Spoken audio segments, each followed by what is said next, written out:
Depuis plusieurs semaines, toutes les deuxièmes parties de soirée du samedi soir, sur France 2, sont maintenant animées par Léa Salamé en solo. En effet, elle ne fait plus équipe avec Laurent Ruquier. En revanche, la journaliste peut compter sur Christophe de Chavannes pour apporter un peu de légèreté à son émission intitulée Quelle époque. Samedi 5 novembre 2022, ce sont Gad Elmaleh et Monica Bellucci qui ont choisi de passer derrière le micro de l'intervieweuse pour assurer leur promotion. Seulement, le début du programme a été perturbé par un incident technique provoqué par Christophe de Chavannes. S'il ne s'est pas plaint de la climatisation cette fois-ci, il ne semblait pas avoir bien compris son placement sur le plateau. De quoi faire enrager la journaliste qui ne s'est pas gênée pour le faire savoir.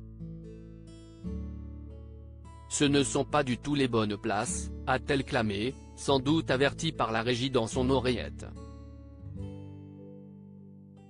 Et elle a pointé du doigt les coupables en désignant notamment Gad Elmaleh. Ça fait une demi-heure que l'on vous explique que vous vous mettez là, a-t-elle poursuivi.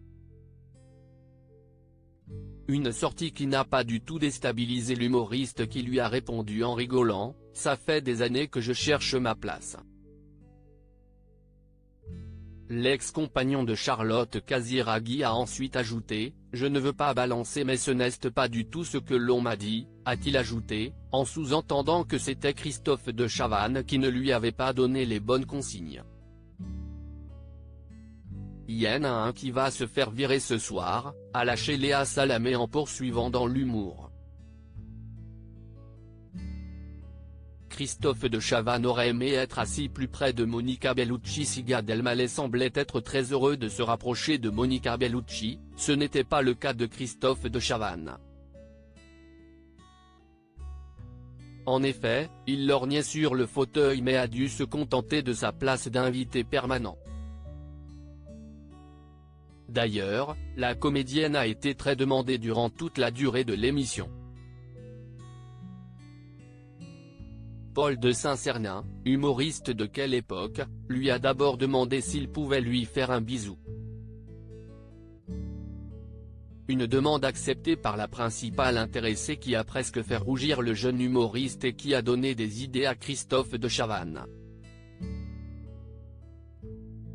On me dit dans l'oreillette toi aussi si tu veux vas-y, a alors lancé le co-animateur, avant de rétropédaler en voyant la gêne de Monica Bellucci. Non, mais non, on ne se connaît pas. A-t-il bafouillé. Seulement, l'actrice a changé Davis et s'est finalement levée pour échanger une bise avec l'animateur qui n'a pas caché sa joie.